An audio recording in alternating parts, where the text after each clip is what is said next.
This computer. All right. Hello and welcome to the inaugural session of Hack Your Career Using Mercury Retrograde. Woo woo. So, thank you very much. Waiting for a few more people to come in, and if they join us, that's cool. There's no waiting room, so they can just pop in and out. Otherwise, I will have the recording of this ready to go out. I don't know, end of day, Monday. We'll see where the spirit takes me on that. So, I'm going to go ahead and share my screen to grab the cool little notebook. All right, can you see that? All right, and Roma, what do I do to get this to be full screen and not the Google? It should be on the top left corner, the green button. Yeah. Somewhere. Green button. Hey, there, that sort of worked, right? Maybe. It's better. Okay. So this is the, as I said, that's the Hack Your Career Using Mercury Retrograde, and just a little background. So, oh my gosh, 25 years in staffing, maybe 30, because I think I've been saying 25 years for the last, 5 years, maybe. Started in recruiting before I knew what recruiting was. And it's something that you do not grow up saying, I'm going to go to school for recruiting. It just finds you in a very strange way. So 25 years in recruiting, have seen it all, have done it all. Roma and Marshall, who's across the desk from me, and I have Polaris Talent, which is a recruiting as a service company offering managed services, recruiting to Fortune 500 companies. And I've lost count of how many resumes I've read in my life, hundreds of thousands, multiple hundreds of thousands. And the good ones stand out, maybe 10. Maybe there's 10 on the top of my head I can think of that were really good. So I've started noticing patterns over the years, and I've loved patterns. And then sort of in 2020 and the whole chaos of COVID and some medical stuff, fell back into the love of astrology, found Bonnie and Aligned Advantage, and got involved with that program, and really started seeing patterns. And really started realizing that the planets affect our careers. Mercury retrograde especially affects our careers. And I've always been the contrarian with Mercury retrograde. So Mercury retrograde sidelines a lot of other people. And for me, it's like an amp up, power boost, force multiplier, Mario Kart, knock it out of, whatever game you want to talk about. It's my level up. And so recently started thinking about Audacious Resume, which is a mindset. It's more than a template. So it's a mindset about how you show up in a resume, how you put yourself first, how you get the third person squishy action verb resume to really showcase you so people know you, like you, and trust you by the time they're done reading your resume. And so as Mercury retrograde was coming on the horizon, and I'm seeing all the memes of the don't do this, don't do that, don't do this. I'm like, wait a minute, there's things you can do with your resume that are perfect for Mercury retrograde. So who and what is Mercury? I had so much fun yesterday really digging into who is Mercury, because when I was a kid, I grew up on Mercury Lane. My dad drove a Mercury. I dated a guy named Hermes in college. Just the alignment, it's just like, some of it is like, I've always felt like you're sort of my protector. And so I love the concept of this mythical god, messenger of the gods, who could go to the heights of Mount Olympus and get a message, and then go all the way down to the umpteenth level of Dante's Inferno and deliver the message, and go back and forth and be the kind of as above, so below guy. So loved that about him. And I learned yesterday, and did not know this prior, is that the name Mercury is from the Latin word merces, meaning merchandise. So the fact he's the god of commerce and business was sort of this like total aha moment. And I also discovered, and had not made the connection, that he is the son of Zeus in Greek mythology, which makes him the grandson of Atlas, which I'm a mythology geek, so that was all cool. So Mercury's domain is messenger. So he's really like, when you think about 2022, the internet, global economies, Snapchat, TikToks, everything being global and digital, he's really the ideal god of the digital age for fast communication. It's all snappy. It's like, put it up to the cloud, bring it down to the people. And if that's not a more above, so below messaging system, I don't know what is. So I personally think Mercury rules the cloud in the computer sense and downloads, because one of the things during Mercury retrograde that screws up, right, is computers and technology and downloads. So the fact that he was always known for wealth and good fortune and commerce and fertility and thievery. I mean, I love the stories about how he goes and steals goats from his, I guess, birth father and steals them for his stepbrother. It's kind of fun. Go read the stories. But his trickster stuff came from that. He literally was like going out and stealing goats as a kid when his mom thought he was napping, and he wasn't napping. But so he's like the perfect messenger god for the global age. And when you think about it in a career sense, what do? You update your resume, you upload it to the cloud, a recruiter downloads it to an applicant tracking system, which is another cloud. And so you got this above, below, back and forth, and things get lost and things get wonky.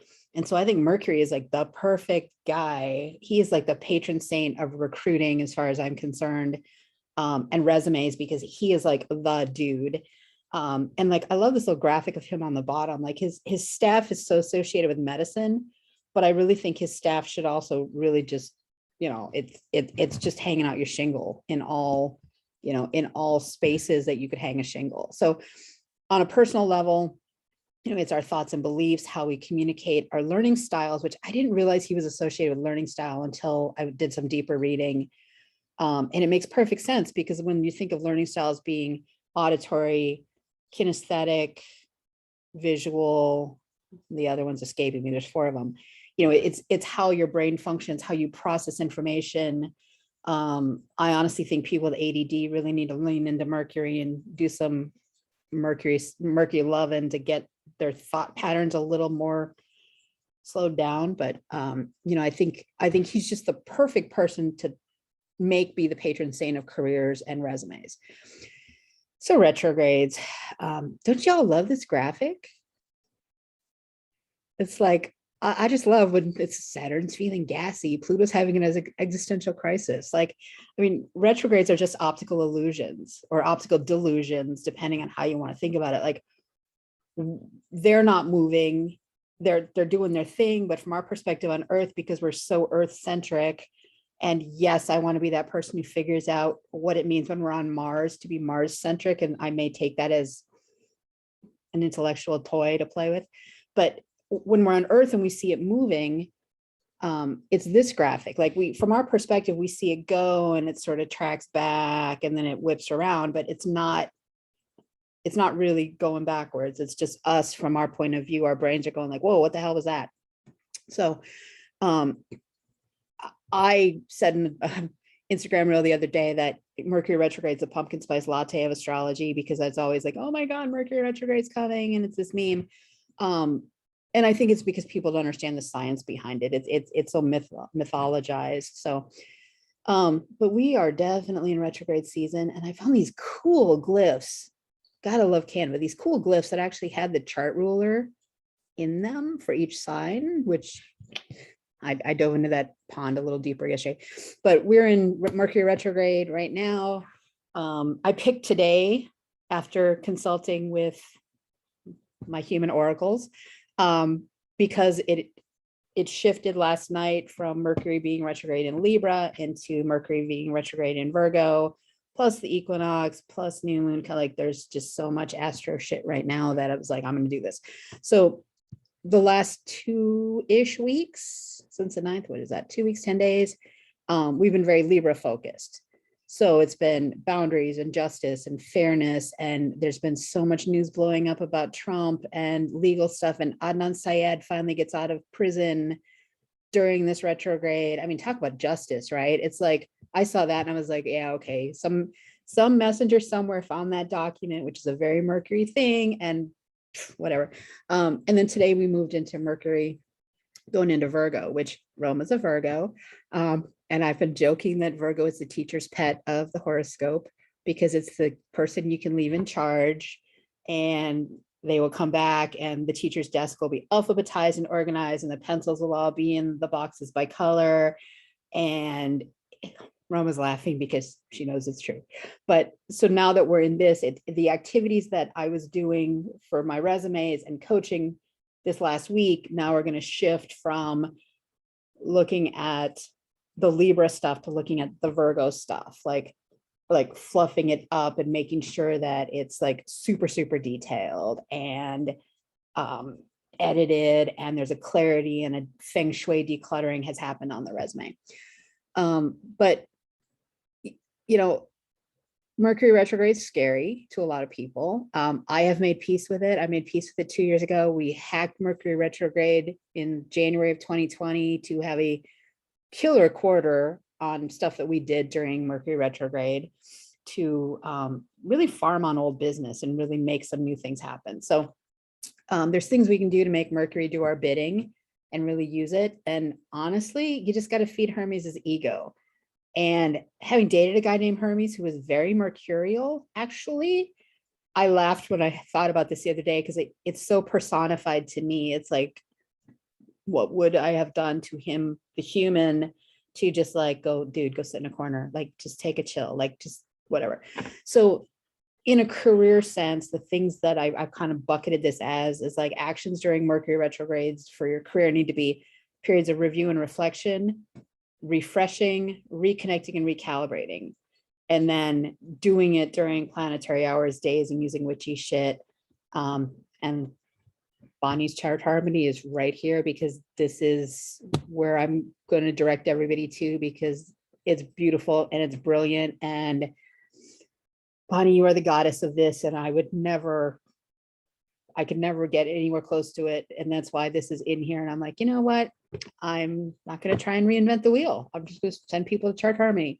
So looking at that in this presentation, and I'm not going to go into the hours and days and the witchy shit, but in people I coach with, if they're open to it. I had a guy, my first coaching client, his resume was a hot mess. He was changing careers, but he had gone to find himself for 2 years at a Buddhist monastery in Tibet before coming back. It was after a divorce, went to that and was coming back. And so he really leaned into it. He's just like, wait, we could do what, when, where, how? And I'm just like, got you. So it was very, I don't know, it was like a good test of it. So, all right. So retrograde periods, retro means literally to appear to go backwards, right? So I'm a lit major. I love patterns. I literally went on Google and Wikipedia and said, find me all the action verbs that start with re. What can I find? And I kind of pulled a bunch out and started clumping them into career related things and things that are appropriate actions to gut check your career, move things forward, and going under this like refresh, renew, recalibrate theme. So this is just a small smattering of the ones that I really, really liked. Things we don't think about, like Renaissance, right? A rebirth. You know, you can easily plan for that and work on that to like use the retrograde period. Like, I'm going to go in the cave, I'm going to work my material, and I'm going to emerge at the end of that period like a butterfly and be like, I got you, Mercury. Thank you for being my guide. You know, when I was in college, I did three quarters at UCSD, so a full year of Dante's Divine Inferno, Divine Comedy, all 3 books. So Inferno, Purgatory, and Paradise in Italian. It was an Italian seminar. And that's the whole concept in there is, you know, Dante is flawed and he fails, but only by getting paired with Virgil and going down into Inferno and deeper and deeper and deeper and deeper, literally going through all these things, right? He's reviewing his life. He's revisiting people that had wronged him, that he had wronged. He's reconciling with them, and he gets to the bottom and he comes out the other side. And I've had that image in my head this entire working on this workbook. It's like, this is a very Dantean thing. It's a very infernal thing during a Mercury retrograde to do this. And I think it's perfect. 3 times a year, check in on your career, you know? So these are just some of the words in the workbook. I did some notes pages. So the resume stuff, like the things that need to be done during this period is like your resume's got to be looked at. All your socials have to be looked at, your portfolio, whether you're an artist, a writer, revamp your materials, your bio, the photos, and they all need to be selling the same version of you. And I wrote in a newsletter the other day, like, I really love my actory friends and my dancer friends, you know, and Roma, you do this really well too. Like every time you book a job, you update your resume. You are on your resume. You take a new class, you're on it. You know, every new skill, a new language, you're constantly looking for reasons to have a resume enhancing activity, and you feng shui off the stuff that's old, right? You've jumped a tier, you get rid of all the lower level stuff. And I wish people's resumes would do that. I once had a guy who had a 19-page resume for a software engineer job that I was sitting there reading, and it was like, I mean, I'm not somebody who says you have to have one page and one page only, but 19 pages, like God love him. It was way too much. And it was because he had everything in there from high school and his Eagle Scout service project all the way up. And I was like, dude, you know, that goes in your LinkedIn. Your LinkedIn is your Wikipedia of your career, and your resume is literally your marketing document. So you put all that in your LinkedIn, and this is a good time. Like if each retrograde period, people take that time to sit down and be like, in the last 3 months, what did I do? What new projects did I work on? Do I have letters of reference? Did I get a new certificate? Did I win an award? And go update it and make that a habit every Mercury retrograde period. They won't get to the point where like they hate their job and they want to quit and they haven't updated a resume in 20 years, or they're fired and now they're panicking, they don't have a resume, or they're told, hey, we need a resume because we want to submit you for a speaking engagement, and they don't have one. So I want people to get in the habit of, no matter what your career is, to check on your materials every Mercury retrograde, the same way you change your smoke detector battery twice a year, hopefully with daylight savings time changes. This can become a habit. And I think these periods are the perfect time to just really like internalize this like gut check, right? Mercury is going to make us gut check our written materials or visuals, your wardrobe, your photos, whatever. In the workbook, there's pages that are literally, there's 4 pages repeated multiple times to have a place to sit down and journal. That's not your resume. That's literally from the time I've left high school or college, wherever you entered the workforce. Who did you work for? What were the dates? What was your title? Who did you report to? What were your primary duties? What results did you achieve? And to do it fresh on paper, not just go to the resume, because we read our resumes so many times that we become this like, I don't know, it becomes this out of body. You kind of go, you know, you don't really pay attention because you know your story too closely. So I think sometimes you just got to blow it up and start fresh. So there's a page to capture that data. And then there's a reflections page. I'll blow this up a little bit. So thinking about each job, how did you feel about your time there? Why did you leave? Like on your first day there, what were you excited about? How'd that pan out? Like what information did you wish you had prior to taking the job? You know, what were you most proud of at that job? Like these are the things that people tell their friends or their family when they're bragging about a job, but they don't think about it in a career sense. Like there's this weird disconnect between public persona, job interviewer, job seeker, and private person who's having a beer with friends going, oh my God, let me tell you about this project I was just on. Either it's a death march and they're bitching, or they really did something super great and they're kind of explainer bragging it. And like, there's got to be a way to integrate that back in to this idea of this audacious resume that really tells you and who you know, who you are as a holistic integrated person. So then once you've got that captured for each job, then it's a Mad Libs game. So what we want to get to is for every job being able to say what you did, how you did it, and what the results were. So results or achievements in a qualitative and quantitative way. So I'm working with a friend who's got 20 some years at the same company. She's a director of accounting. Her resume reads like a job description. She doesn't have anything results oriented in it. So it's literally like, okay, did payroll for 300 people weekly, reduce costs by changing to a new payroll system, optimize stream, like those kind of things. And just getting people used to, for every job, telling what you did, how you did, and what the results are. Things are measurable and all that, so that when they go interview and somebody is like, you know, what was your impact? What were your KPIs, your key performance indicators? Like people know, they know where to grab these story elements from, right? Because literally what we're creating is a Wikipedia that they can pull their story threads from every time they need a new marketing resume for themselves. And their notes page. So then these pages repeat, so you can play with them as many times as you need for as many jobs in your career. So let me jump down over here. And I did this thing in Canva, and it actually can be ordered and printed as a Canva notebook that's spiral bound. And I tried to print it today and killed the rest of my color cartridges.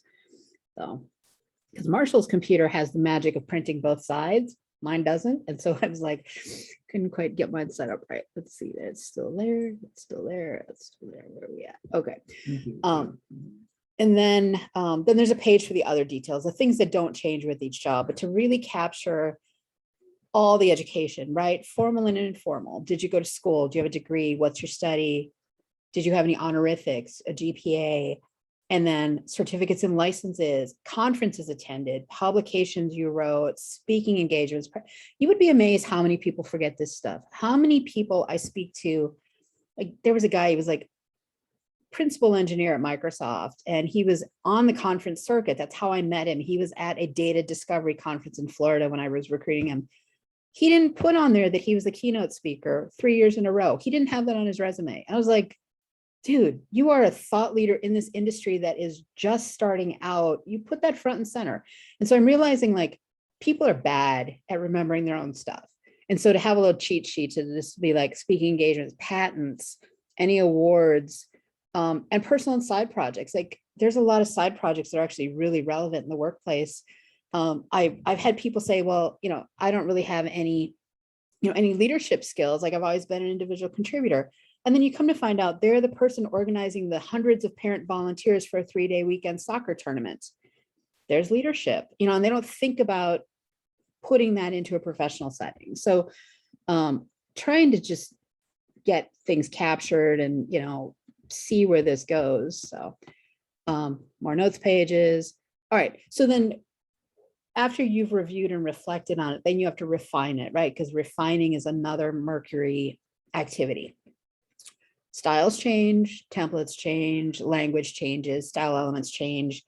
And the quickest way to see when somebody graduated from school is to read their resume, because even if they don't put their date on their resume, I could tell you if they graduated in the 70s, 80s, 90s, 2000, based on the template they've chosen to use. Marshall reads hundreds of resumes a week too, and we desk volleyball banter all the time about the crap in the resumes.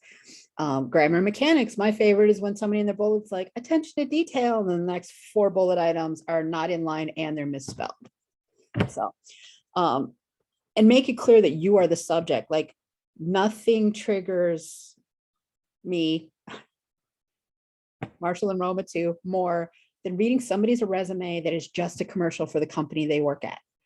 And it's really bad on LinkedIn. If you go to LinkedIn and you pull up pretty much any profile, instead of them saying, I am, CFO at such and such company and I've done XYZ, you get, Microsoft is a global provider.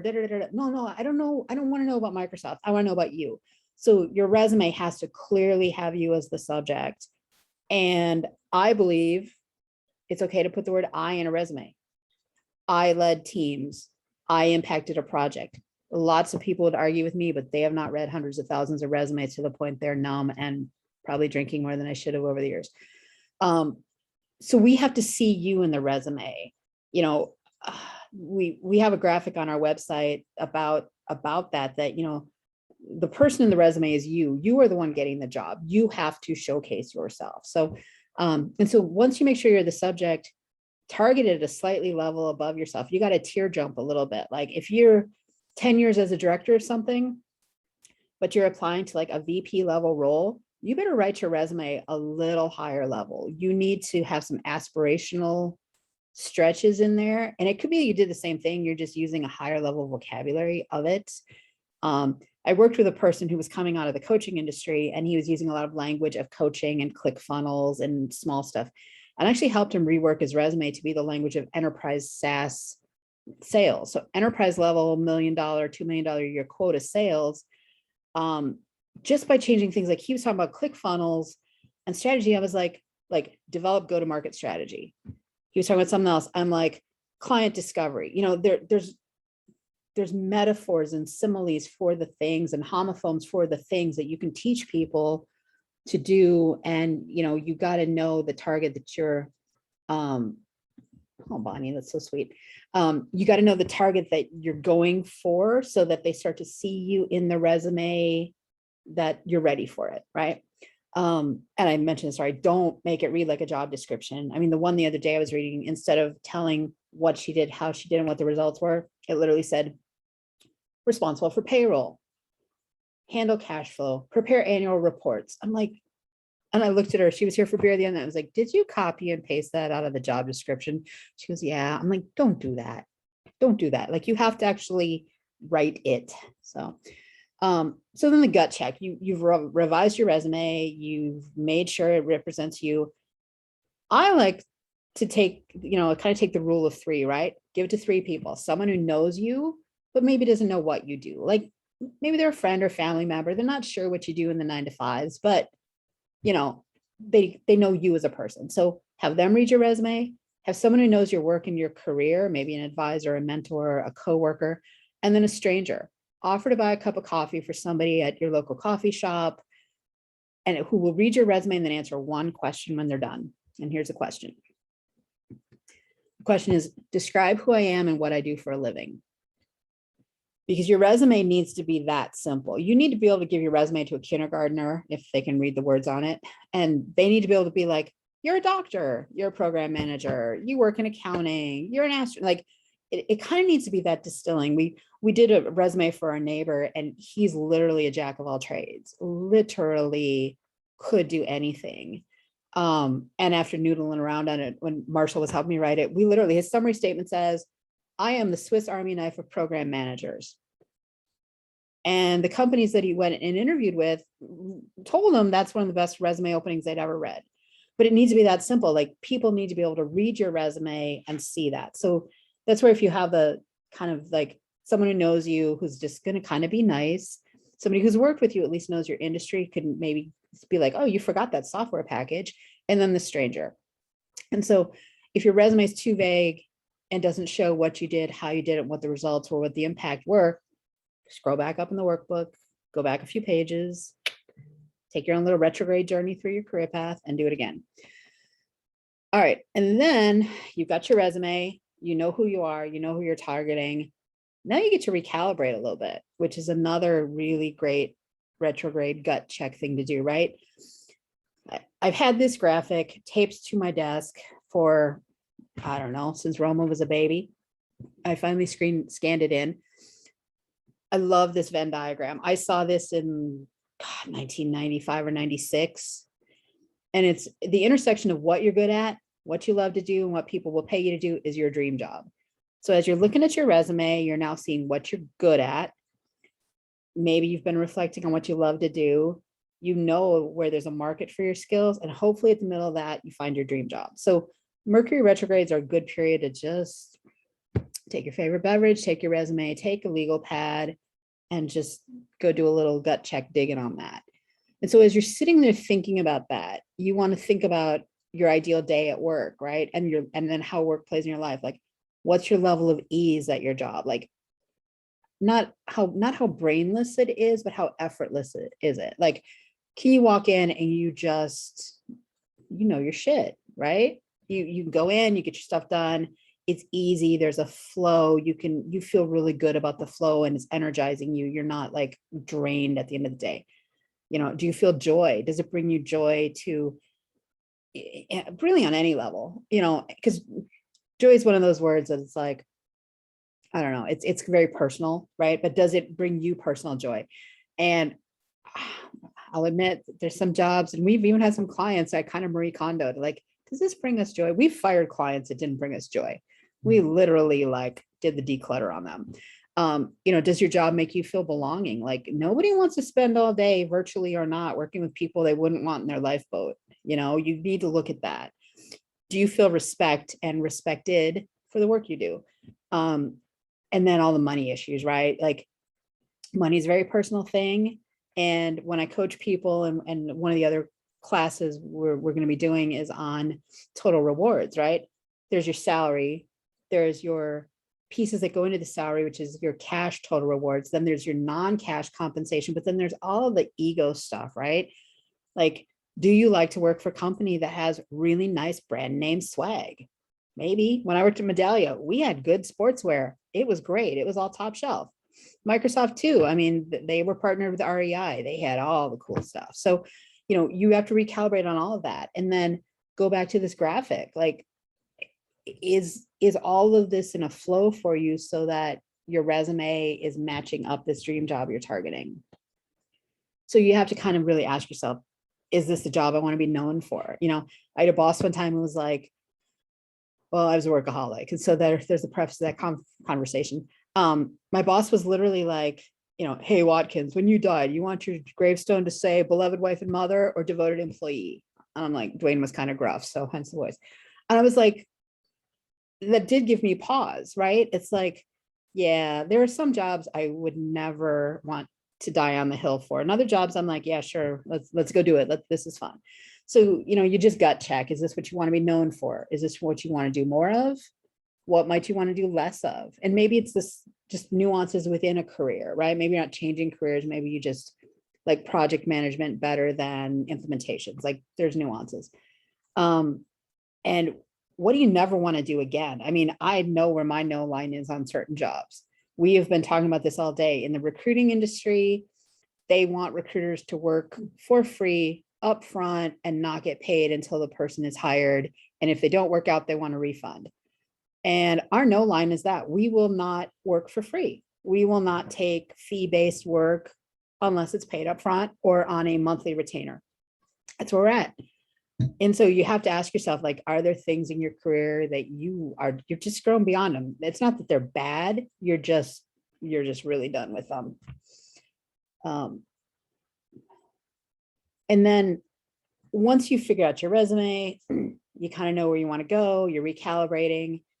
Mercury retrograde is a great time to reconnect. I mean, you know, all the memes, your ex does the DM slide, right? Or the bill you thought you had paid, all of a sudden you're like, oh, I got a collections notice because it's Mercury retrograde. It's not a good time to reach out to exes. It's a great time to reconnect with former classmates and colleagues where there's already warm relationship. And this goes to my concept of hunting versus farming. So Mercury retrograde is a great time for farming. Go and harvest those seeds that have been sown, nurture those seeds, nurture that succulent that you planted before Mercury retrograde. It's not a good time to hunt. So I like to think of it in this circle of influence graphic. So at the center is you. First row out is your close people, right? This is Brene Brown's got this idea of like the 3 names you put on the postage stamp are like the only people kind of they're like your people. That's, you know, this is kind of that same thing. So the people closest to you, your close friends, usually childhood friends or your besties, your family, your extended family, aunts, uncles, cousins, you know, like that first gen extended, and your neighbors. That's your first tier. From there, it's your bosses, friends of friends, warm alumni networks, college friends, mentors, and former colleagues, like the reference kind of former colleagues, or the people you literally could be like, hey, I need a job, people. That's your first 2 tiers. Then your third tier is everybody on the socials, the cold alumni networks, those group connections on LinkedIn where you're not first, second, or third degree connection, but you're in a group, and then strangers. That last circle, you don't touch it during Mercury retrograde. The first 2 where you got that warm farming, reestablished relationships, that's where you go. And I have lost count of how many, oh my God, in the last 3 weeks, how many people that I only hear from a couple times a year business-wise have bounced back in. And usually it's the sales guys going, hey, we spoke in March. Did you want to look at our software? Like, no, if I wanted your software, I would have bought it in March. Like, just no, I'm not buying, just goodbye, but they got to try. So this circle is a great place to reconnect, right? And we've been talking a lot and thinking a lot with some friends about career trauma. There's a lot of trauma in careers. There is layoffs. There's the I hate my job. There's the my boss is a dick and I'm going to quit. There's the I'm underpaid. There's the I won't go back in the office even though they want me to. Like there's all these things that are trauma.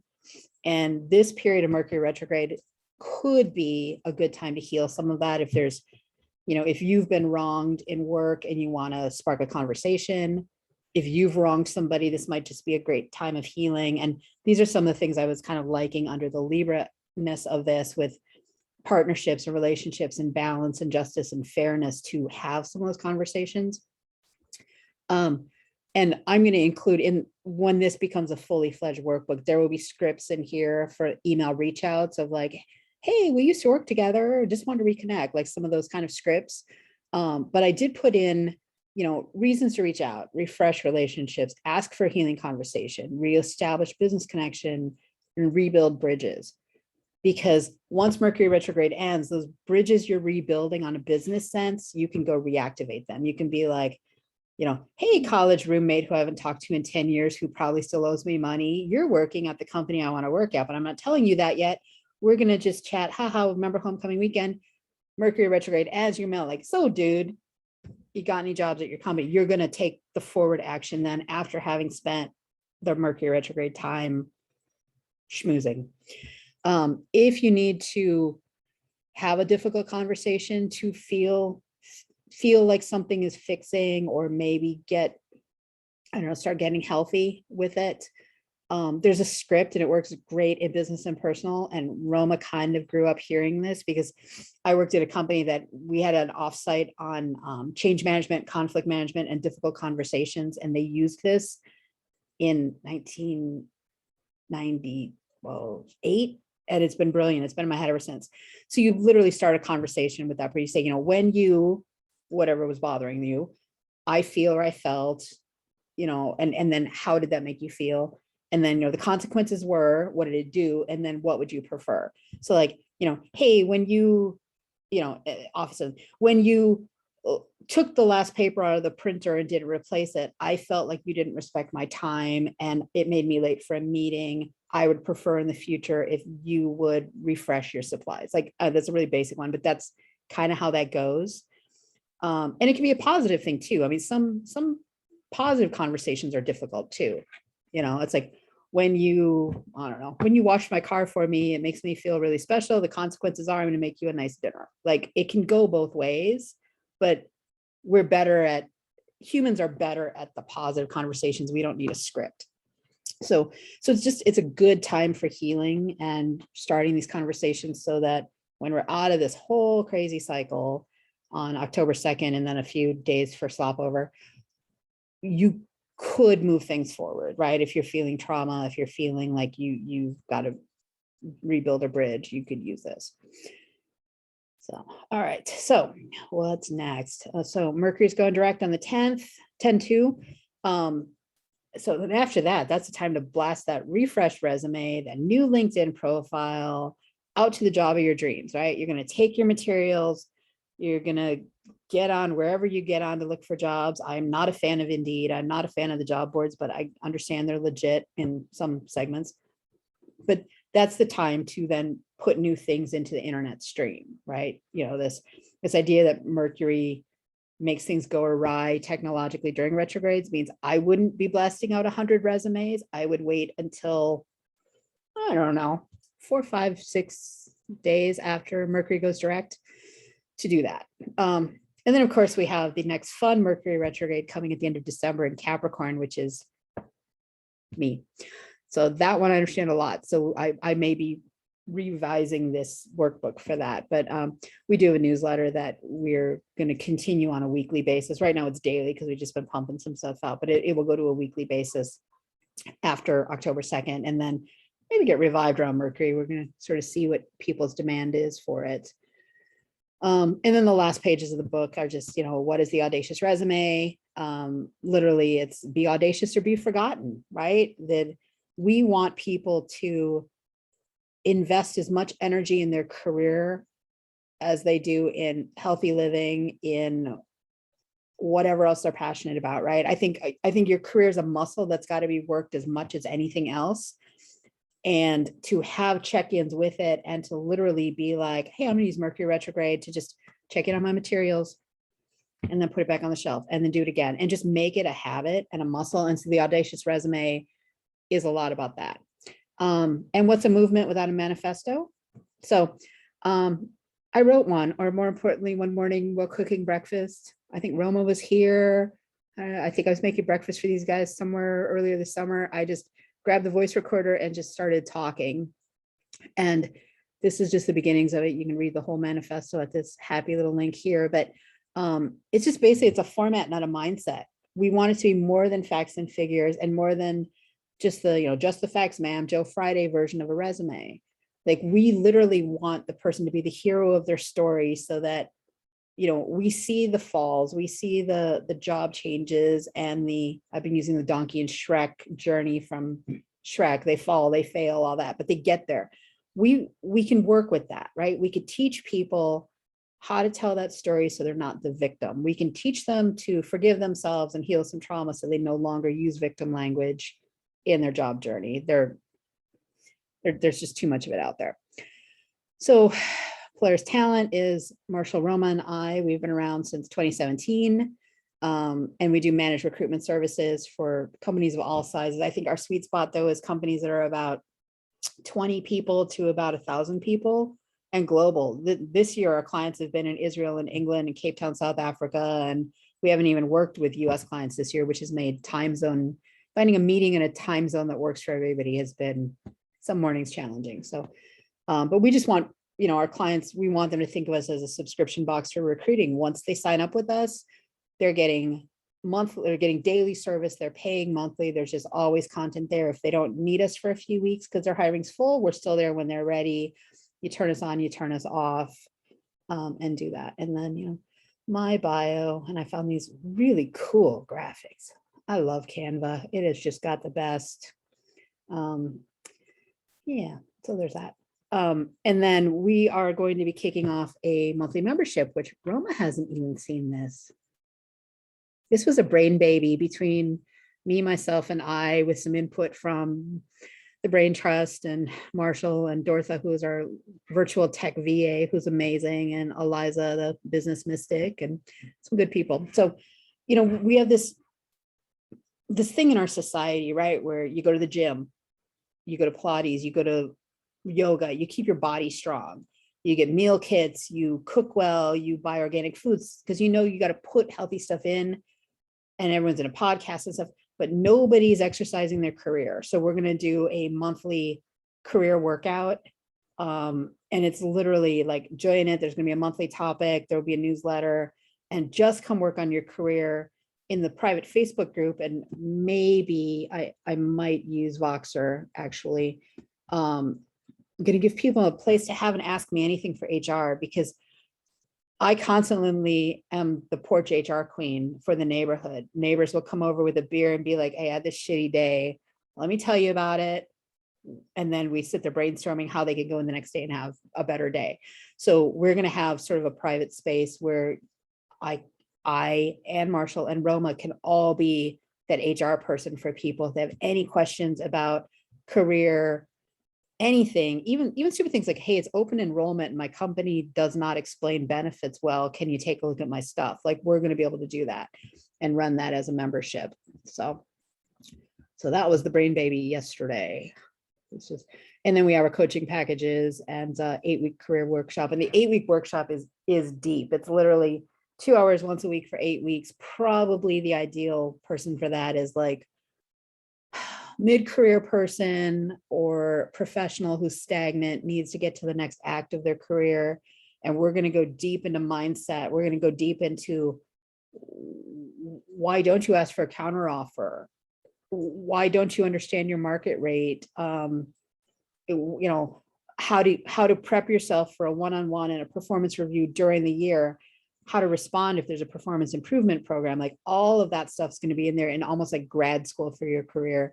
So I kind of envision that monthly membership to be just maintenance, right? You're going to learn some stuff. You're just going to use it as you need it. We'll have some resume stuff, right? Well, topics, very topical, where the career workshop is really like, let's give you like a full resto mod on your career and get you ready to go and, up level, go from a director level to a C-level job, or wherever you want to go with it, and go really, really, really deep into all the nuances of it.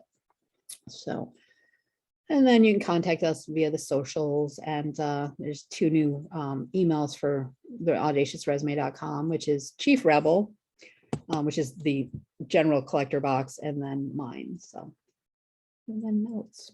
So, all right, I'm going to stop the sharing. I will send y'all this. So that's a lot. So thank you, Bonnie. Thank you, Bonnie. I appreciate your support. And I'm sure you saw a lot of your influence on the teachings. You're a great teacher. You are a great teacher. Appreciate that. So, you know what? I'm going to stop recording. Let me stop that.